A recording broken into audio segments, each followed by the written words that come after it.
प्रदेश कांग्रेस प्रवक्ता प्रेम कौशल ने जारी एक बयान में प्रदेश में अलग अलग माफियाओं के बोलबाले का आरोप लगाते हुए कहा कि खनन माफिया, शराब माफिया, फर्जी डिग्री माफिया, ड्रग्स माफिया, तबादला माफिया इत्यादि तो प्रदेश में पहले से ही सक्रिय थे, परंतु अब दूसरे प्रदेशों के निवासियों की महंगी गाड़ियों को कम कीमत दर्शा तथा फर्जी एड्रेस और डॉक्यूमेंट तैयार कर प्रदेश में पंजीकृत करवाने के अनेक मामले सामने आए, जिससे गाड़ियों के रजिस्ट्रेशन में फर्जीवाड़ा करने वाला एक और माफिया चर्चा में आया है। प्रेम कौशल ने कहा कि गाड़ियों के फर्जी कागज तैयार कर पंजीकरण करवाने का यह मामला सरकार को मिलने वाले राजस्व को चूना लगाने के साथ साथ एक आपराधिक कृत्य भी है और इसमें बड़े बड़े मगरमच्छ भी निश्चित तौर पर संलिप्त हो सकते हैं। सरकार इस घोटाले पर पर्दा डालने की मंशा से मात्र गाड़ियों के रजिस्ट्रेशन रद्द कर अपना पल्लू झाड़ना चाहती है, जिससे सरकार की मंशा और नीति पर प्रश्न चिन्ह लगता है और सरकार के इस कदम को पूरे फर्जीवाड़े में शामिल लोगों को बचाने तथा संरक्षण देने के प्रयास के रूप में देखा जा रहा है। हिमाचल प्रदेश में कई तरह के जो माफिया हैं उनका साम्राज्य चल रहा है। पहले हिमाचल प्रदेश में खनन माफिया, ड्रग्स माफिया, शराब माफिया, फर्जी डिग्री माफिया, तबादला माफिया ये हुआ करते थे। हाल ही में एक नए माफिया का पर्दाफाश हिमाचल प्रदेश के अंदर हुआ है, जिसका जिक्र नेता प्रतिपक्ष मुकेश अग्निहोत्री जी ने अभी हाल ही में किया है। और वो माफिया है बाहर की गाड़ियां हिमाचल प्रदेश के अंदर पंजीकृत कराने का, रजिस्टर कराने का। महंगी गाड़ियों को कम कीमत दर्शाकर फर्जी डॉक्यूमेंट्स तैयार करके फर्जी पते देकर हिमाचल प्रदेश के अंदर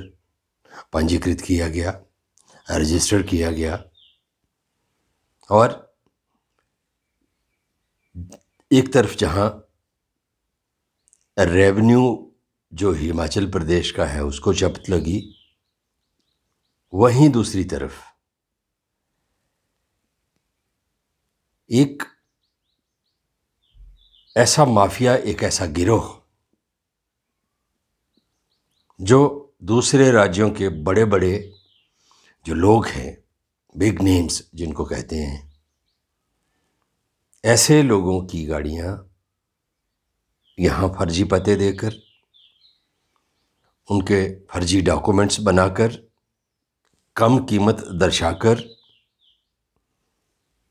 रजिस्टर हुई। और सरकार इस सारे प्रकरण से जो गाड़ियां पंजीकृत हुई हैं उनका पंजीकरण रद्द करके अपना पीछा छुड़ाना चाहती है, जो कि बहुत दुर्भाग्यपूर्ण है। और ऐसा प्रतीत होता है कि इस सारे फर्जीवाड़े में शामिल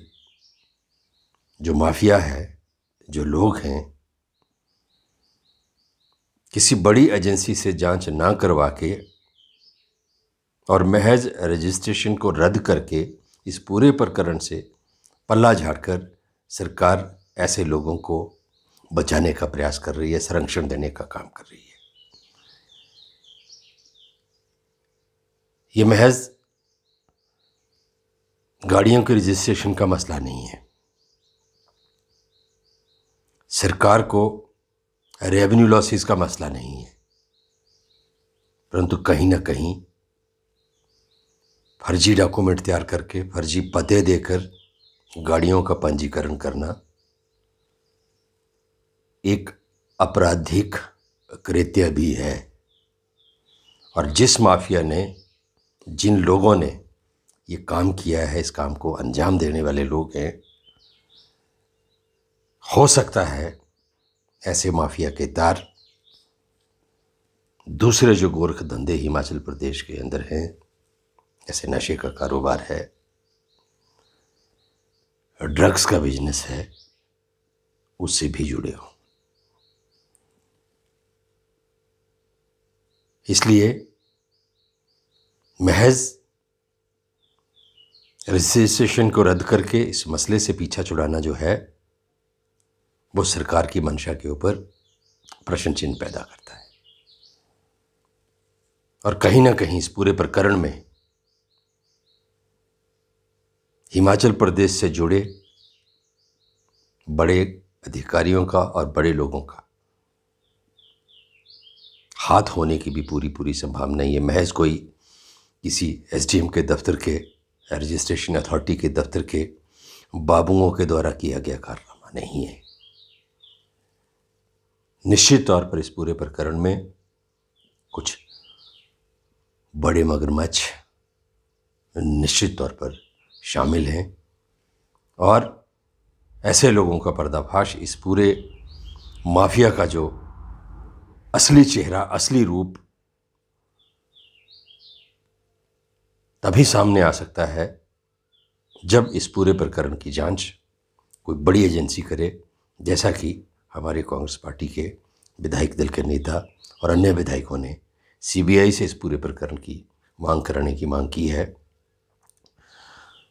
इसका ये एक वही तरीका है कि इस फर्जी बड़े का, इस प्रकरण का पूरा जो घटनाक्रम है, कौन लोग इसमें शामिल है, किन लोगों ने इसको अंजाम दिया और उनके तार और कहाँ कहाँ जुड़े हैं, ये तभी स्पष्ट होंगी चीज़ें जब इसकी निष्पक्ष और बड़ी एजेंसी से जांच कराई जाएगी। हमीरपुर से ब्यूरो प्रमुख सुरेंद्र कटोच की रिपोर्ट।